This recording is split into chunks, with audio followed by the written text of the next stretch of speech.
Hi guys, welcome back to Basha views. இப்போ நம்ம என்ன பார்க்க போகிறோம்னா, நம்ம தளபதி திருச்சி போயிருந்தார். அவரோட கேம்பெயினை ஃபஸ்ட்டு கேம்பெயின் திருச்சியில் தான் ஸ்டார்ட் பண்ணியிருக்காரு. ஸோ அது ஸ்பீச் வந்து காலையில் ஒன்று பேசியிருந்தார், நைட் ஒன்று பேசியிருந்தார். காலையில் ஸ்பீச் பார்த்தீங்கன்னா ஆடியோ அதுக்கு சரியாக கேட்கல, ஏன்னா மைக் சம்திங் ப்ராப்ளமில் இருந்ததுனால அது சரியாக கேட்கல. ஸோ அதை நான் ரியாக்ஷன் பண்ணலான்னு இருந்தேன்.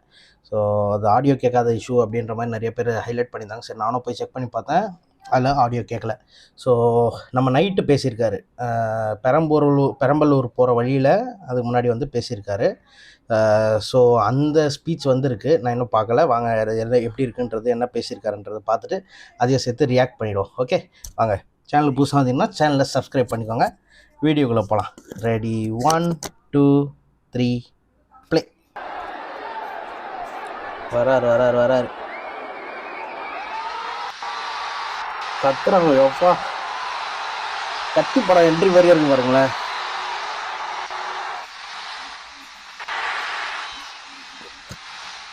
சவுண்டு கேட்கல, அது ஒரு மாதிரி இறைச்சலாக இருக்குது. அந்தளவு கத்திருக்காங்கன்ற மாதிரி தெரியுது. ஏங்க நைட்டு பாருங்கள் எவ்வளோ கூட்டம் பாருங்கள் நைட்டில்.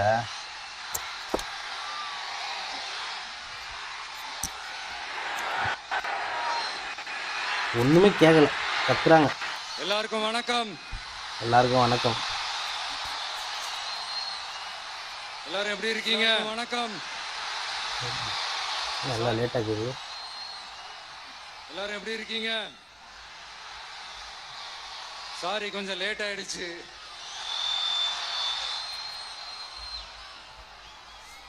திருச்சியில காலையில பேசினப்போ அங்க ஒரு மைக் ப்ராப்ளம் இருந்தது. அவரே அட்ரஸ் பண்றாரு மைக் ப்ராப்ளம். அங்க பேசினதுல ஒரு சில விஷயங்களை இங்க நான் திரும்ப ரிப்பீட் பண்றேன். நல்லாவேல இதுல ரிப்பீட் பண்றாரு, அவருக்கு தெரிஞ்சிருக்கு. அந்த காலத்துல போருக்கு போறதுக்கு முன்னாடி போர்ல ஜெயிக்கிறதுக்காக குலதெய்வம் கோயிலுக்கு போய் சாமியை கும்பிட்டு தான் போருக்கு போவாங்களாம். விசில் சவுண்ட்லாம் பறக்குது. நடக்க போற ஜனநாயக போருக்கு தயாராகிறதுக்கு முன்னாடி, ஜனநாயக போர் படம் பேர ஜனநாயக, இதுல ஜனநாயக போர் பார்த்துட்டு போலான்னு வந்திருக்கிறேன். இங்க என்ன பார்க்க வந்திருக்கிற என்னுடைய அம்மாக்கள், அக்கா தங்கைகள், அண்ணன் தம்பிகள், நண்பர்கள், நண்பிகள், உங்க எல்லாரையும் பார்க்கும்போது மனசுக்குள்ள ஒண்ணுதான் தோணுது. உங்களோட இந்த அன்புக்காக எவ்வளவு பெரிய உயரத்தையும், எவ்வளவு பெரிய வருமானத்தையும், எவ்வளவு பெரிய வசதியையும் தூக்கி எறிஞ்சிட்டு வரலாம். வேற மாதிரி. உங்களோட இந்த அன்பை விட, இந்த பாசத்தை விட, உங்களை விட எனக்கு இந்த உலகத்துல வேற எதுவுமே பெருசா தெரியல. ஒரு சாதாரணமா இருந்த ஒரு விஜய இந்த உயரத்துல தூக்கி வச்சு கொண்டாடிக்கிட்டு இருக்கிறீங்க. உங்க வீட்டுல ஒருத்தனாவே ஆக்கிட்டீங்க, உங்க சொந்தக்காரனாவே ஆக்கிட்டீங்க. 2 மைக் வச்சு பேசிட்டு இருக்காரு பாருங்க. என்னங்க பெரிய பணம் வேணுங்கிற அளவுக்கு பார்த்தாச்சு. அரசியலுக்கு வந்துதான் நான் பணம் சம்பாதிக்கணுமா என்ன? அதுக்கு கொஞ்சம் கூட அவசியமே இல்லை. எனக்கு எல்லாத்தையும் எல்லாமும் கொடுத்த உங்களுக்காக உழைக்கிறத தவிர எனக்கு வேற எந்த எண்ணமும் எந்த வேலையும் இல்லை. வேற மாதிரி இல்லைன்னு விஜய் அண்ணா, விஜய் தம்பி, விஜய் தம்பி, நம்ம விஜய், நம்ம விஜய்னு. என்னடா இந்த விஜய் தனியாளா இருப்பான்னு பார்த்தா எப்ப பாரு மக்கள் கடலாவே இருக்கிறானேன்ட்டு இந்த எதிரிகளுக்கெல்லாம் தெரிஞ்சவன நம்மளை பத்தி கண்ணாபின்னான்னு பேச ஆரம்பிச்சிருக்கிறாங்க. அதாவது நான் மரியாதையா பேசினா கூட அதை தவறா எடுத்துக்கிறாங்கன்னா பாத்துக்கங்களேன். மரியாதை அத ஸ்டாலின் அங்கிள் அது சொன்னார்ல. யார் என்ன சொன்னாலும் அறிஞர் அண்ணா அவர்கள் சொன்ன அந்த பஞ்சு தான், வாழ்க வசவாளர்கள் அப்படின்னு சொல்லிட்டு போயிட்டே இருக்க வேண்டியதுதான். நான் மதுரை மாநாட்டில் உங்க எல்லாரையும் நேர்ல சந்திக்க வரேன்னு சொல்லியிருந்தேன். அப்படி இன்னைக்கு உங்களுக்காக நம்மள மேலையும் கீழையும் ரொம்ப மோசமா ஆண்டுகிட்டு இருக்கிற பாசிச பாஜக அரசையும் பாய்சன் திமுக அரசையும் கத்துறாங்க, கவுடு சவுண்டு கேக்குது பாருங்களேன். இந்த மைக்கு நாய்ஸ் கேன்சலேஷன்றனால அவ்வளவா கேட்க மாட்டேங்குது. அரசு நம்மள கொஞ்ச நெஞ்ச கொடுமையாங்க செய்து பீகார்ல 65 லட்சம் வாக்காளர்கள் ஓட்டர் லிஸ்ட்லயே காணோமா. ஐயோ, இது என்ன பெரிய விஷயம்? இதை தாண்டி இன்னொரு விஷயம் இருக்கு. இந்த எதிர்கட்சிகள்லாம் ரொம்ப சிம்பிளா சொல்ற மாதிரி சொல்லணும்னா, ஓட்டு திருட்டு, வீட்டு நம்பர் 0ன்னு போட்டெல்லாம் ஓட்டர் ஐடி கார்டு கொடுத்துருக்காங்கன்னா பாத்துக்காங்களேன். ஆமா, லேட்டஸ்டா இவர் ராகுல் காந்தி அந்த மோசமான வேலைகள்லாம் லிஸ்ட் காட்டினாரு ஒன்னு ப்ரூஃபா, அததான் சொல்றாரு போல. ஒன் நேஷன் ஒன் எலெக்ஷன், ஒரே நாடு ஒரே தேர்தல் 2029ல இவங்களோட ஆட்சி காலம் முடிய போகுதுன்றது எல்லாருக்குமே தெரிஞ்ச ஒரு விஷயம்தான். அதனால இந்த மாநில அரசுகள் எல்லாத்தையும் கலைச்சிட்டு எல்லாருக்கும் ஒட்டு மொத்தமா ஒரே நேரத்துல தேர்தல் வைக்கிற ஒரு ஐடியா. அப்பதானே ஒரே நேரத்துல இந்த தில்லு முள்ளு வேலைகள்லாம் ஈஸியா செய்ய முடியும். இதுக்கு பேர் என்னங்க? ஜனநாயக படுகொலை. ஒரே நேஷன் ஒரே எலெக்ஷன், அது எப்படி இது பண்ண போறாங்கன்னு தெரியலையே. தொகுதிகள் மறுசீராய்வு. நம்ம சவுத் இந்தியாவை விட நார்த் இந்தியாவுக்கு அதிகமான பார்லிமெண்ட் தொகுதிகள் கிடைக்கிற மாதிரி ஒரு மோசடி வேலை ஒன்று செஞ்சுக்கிட்டு இருக்கிறாங்க. இதைத்தான் டிவிக்கு முதலையே எதிர்த்தோம், இப்பவும் எதிர்க்கிறோம், இனிமேலும் எதிர்ப்போம். அதனால இந்த SIR, one nation one election, delimitation, இதெல்லாம் எதிர்கட்சிகளை அழிக்கிறதுக்காக ரொம்ப ரொம்ப முக்கியமா நம்ம சவுத் இந்தியாவோட அந்த பவரை குறைக்கிறதுக்காக செய்யப்படுற ஒரு மோசடி வேலைகள். இது ஒட்டுமொத்த இந்தியாவுக்கும் பாஜக அரசு செய்யற ஒரு துரோகம். சரி, பாஜக அரசு தான் நமக்கு துரோகம் செய்யறாங்கன்னு பார்த்தா இங்க திமுக அரசு நம்மள நம்ப வச்சு ஏமாத்திக்கிட்டு இருக்கிறாங்க. இந்த ரெண்டை தான் டார்கெட் பண்றாரு அவரு. பிஜேபி, டிஎம்கே, மற்ற யாரையும் எதுவுமே சொல்றது இல்லை. கிட்டத்தட்ட நானு நீங்க எல்லாருமா சேர்ந்துதான் இவங்க நல்லது செய்வாங்கன்னு நினைச்சு தேர்ந்தெடுத்தோம். ஆனா நீங்க பாத்தீங்கன்னா, தேங்க்யூ, ஐ லவ் யூ கத்துறாங்க, டிவிக்கு கத்துறாங்க. நீங்க பாத்தீங்கன்னா ஒரு 505 தேர்தல் வாக்குறுதிகளை நமக்கு தமிழ்நாட்டு மக்களுக்கு கொடுத்தாங்க. அதுல எத்தனை வாக்குறுதிகளை இந்த திமுக கவர்மெண்ட் நிறைவேற்றிருக்கு? முக்காவாசி வாக்குறுதிகளை கூட நிறைவேற்றாம எல்லாத்தையும் நிறைவேற்றிட்டோம் இப்படி கொஞ்சம் கூட மனசாட்சியே இல்லாம இப்படி கதை விடுறீங்களே மை டியர். வேணாம் வேணாம் வேணாம் வேணாம் வேணாம். உங்களுக்கு தான் ஆசையா பாசமா கூப்பிட்டா பிடிக்க மாட்டேன். இப்படி கதை விடுறீங்களே மை டியர் சிஎம் சார். இதோடி சிஎம் சார்ன்றாரு.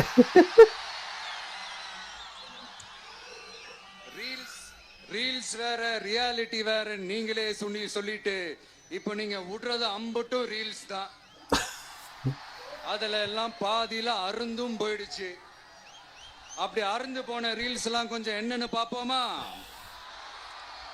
கேஸ் சிலிண்டருக்கு மானியமா 100 ரூபாய் தரேன்னு சொன்னீங்களே, தந்தீங்களா? எல்லாத்தையும் எழுதி பாயிண்ட் பாயிண்டா சொல்றாரு. விடாம எல்லா பெண்களுக்கும் தருவேன்னு சொன்னீங்களே, தந்தீங்களா? டீசல் விலையில மீதி இருக்கிற 3 ரூபாய் குறைப்பேன்னு சொன்னீங்களே, குறைச்சிங்களா? நீட்டு தேர்வை ரத்து செய்வோம்னு சொன்னீங்களே, ரத்து செஞ்சீங்களா? கல்வி கடனை ரத்து செய்வோம்னு சொன்னீங்களே, ரத்து செஞ்சீங்களா? வருஷத்துக்கு 10 லட்சம் பட்டதாரிகளுக்கு வேலை தருவேன்னு சொன்ன ஸ்டக் ஆயிடுச்சு. ரன்னிங்ல தான் இருக்கு. ஓகே, அவங்க ஸ்டக் ஆயிடுச்சு போல.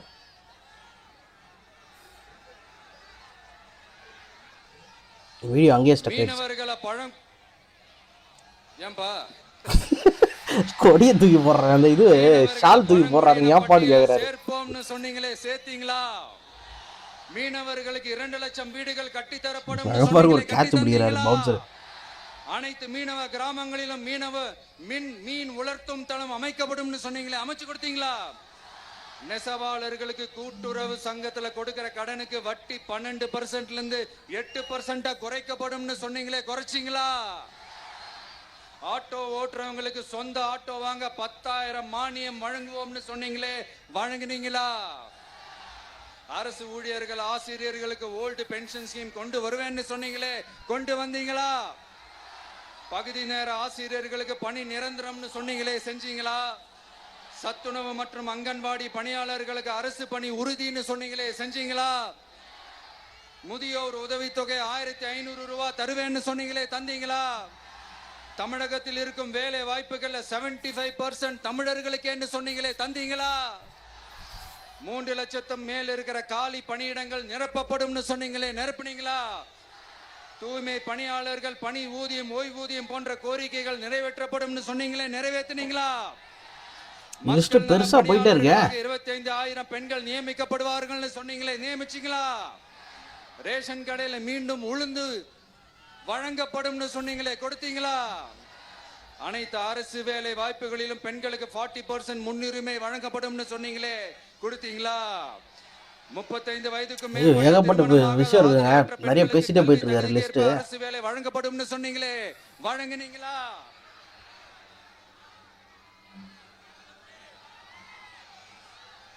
வகுப்பு வாரியத்தின் கோரிக்கைகள் பரிசீலிக்கப்பட்டு மேற்கொள்ளப்படும் சொன்னீங்களே, செஞ்சீங்களா? அரசு வீட்டு வசதி மற்றும் குடிசை மாற்று வாரிய வீடுகளில் மாற்றுத்திறனாளிக்கு ஒதுக்கீடு செய்யப்படும் சொன்னீங்களே, செஞ்சீங்களா? இலங்கை தமிழர்களை காப்பாற்ற ஒரே தீர்வு பொது வாக்கெடுப்பு தான், அதை நடத்த வலியுறுத்துவோம்னு சொன்னீங்களே, செஞ்சீங்களா? இப்படியே நம்ம கேள்வி கேட்டுக்கிட்டே இருக்க வேண்டியதுதான். இவங்க கிட்ட இருந்து எந்த பதிலும் வரப்போறது இல்ல, ஏன்னா இருந்தாதானே. அதனால நான் உங்களை கேட்கிறேன், செய்வோம் செய்வோம் செய்வோம் செய்வோம்னு சொன்னாங்களே, செஞ்சாங்களா? சத்தமா சத்தமா சத்தமா? மை டியர் வேணாம் வேணாம் வேணாம். அப்படி கூப்பிட்டா, ஆசையா பாசமா கூப்பிட்டா அவங்களுக்கு பிடிக்க மாட்டேங்குது. அதனால கேக்குதா மை டியர் சிஎம் சார்? அவங்க பண்றது துரோகம்னா நீங்க பண்றது நம்பிக்கை மோசடி. இது ரெண்டுமே ஒண்ணுதான், ரெண்டுமே ஏமாத்து வேலைதான், இது ரெண்டுமே ஜனநாயக குற்றம் தான். இப்படி ஏமாத்துறதுல இவங்க 2 பேருமே ஒரே வகைரா தான்.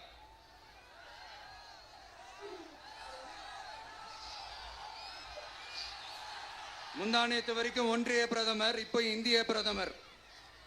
இப்படி மாத்தி மாத்தி பிளேட்டை மாத்தி மாத்தி பேசுறதுல நம்ம சிஎம் சார் ரொம்ப பிரில்லியன்ட். இப்ப புரியுதா மக்களே? மறைமுக உறவுக்காரர்கள்னு நாம ஏன் சொல்றோம்னு. சரி, இப்போ நம்ம அரியலூர் மாவட்டத்துக்கு வருவோம்.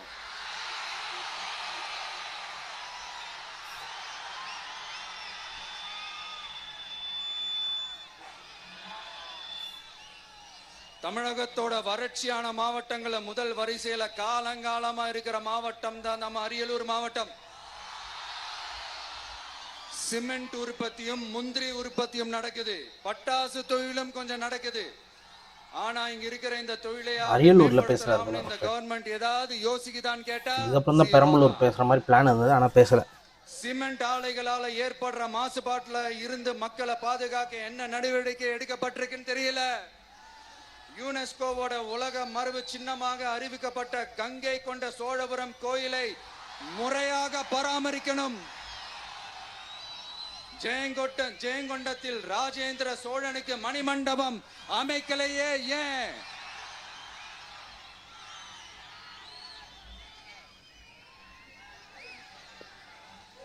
மருதையாத்தோட குறுக்க வாராணவாசி தடுப்பணை கட்டுறதை பத்தி 4 வருஷமா கண்டுக்கலையே ஏன்? அரியலூர்ல இருந்து ஜெயங்கொண்டான் காட்டுமன்னார் கோயில் வழியாக சிதம்பரத்துக்கு ரயில்வே வழித்தடம் அமைக்கணும்ன்ற கோரிக்கை என்னாச்சுன்னு தெரியல. ஜெயங்கொண்டத்திலிருந்து கும்பகோணம் கோரிக்கை என்னாச்சுன்னு தெரியல. அரியலூர்னாலே முந்திரி உற்பத்தி தான் பிரதானம், அதனால முந்திரி தொழிற்சாலை அமைக்கணும்ன்ற கோரிக்கை என்னாச்சுன்னு தெரியல. இந்த மாவட்ட என்னாச்சு?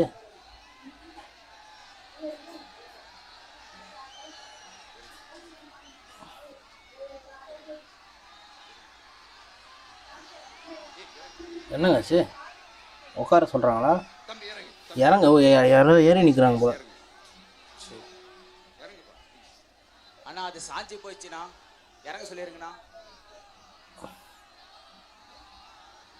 விஜயண்ணா சாஞ்சி போச்சுண்ணா, அது இறங்க சொல்லிருங்கண்ணா. விஜய் என்ன சாஞ்சி போச்சுன்னா இறங்க சொல்லிடுங்களான்றாங்க.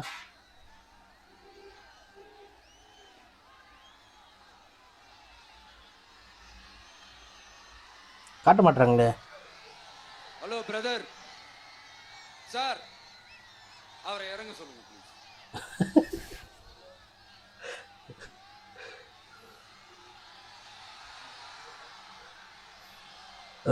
தூக்கி போட்டுனே இருக்காரு. சேர்ந்தவர் போக்குவரத்து அமைச்சர். பேச விடுறாங்களா? போதுமான பேருந்து வசதி இல்லையே, ஏன்? பாருங்க கெத்தா அப்படியே கேள்வியா கையில எழுத்து போட்டார் பாருங்களேன். இவன் வந்தா என்ன செய்வான்னு கேக்குறீங்க அதானே? தீர்வை நோக்கி போறதும் தீர்வை காண்றதும் மட்டும்தான் நம்ம டிவிக்கோட லட்சியமே. நம்மளோட தேர்தல் அறிக்கையில இதுக்கான விளக்கத்தை ரொம்ப தெளிவா சொல்லுவோம். ஆனா அதுக்கு முன்னாடி அதை செய்வோம் இதை செய்வோம் இந்த பொய்யான வாக்குறுதிகள்லாம் எப்பவுமே கொடுக்க மாட்டோம். எது நடைக்கு சாத்தியமோ எது உண்மையோ அதை மட்டும்தான் கொடுப்போம். ஆனா அட் த சேம் டைம்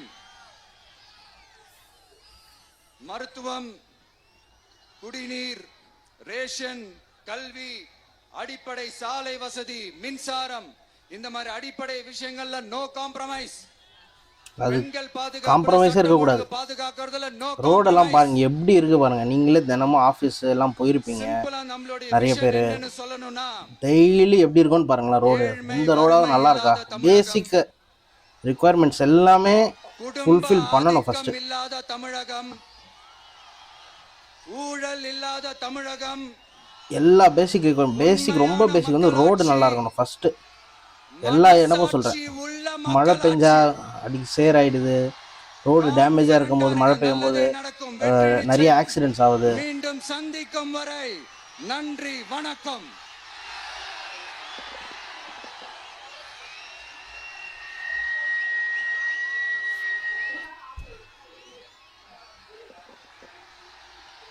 அவ்வளோதான், முடிச்சிட்டாருங்க.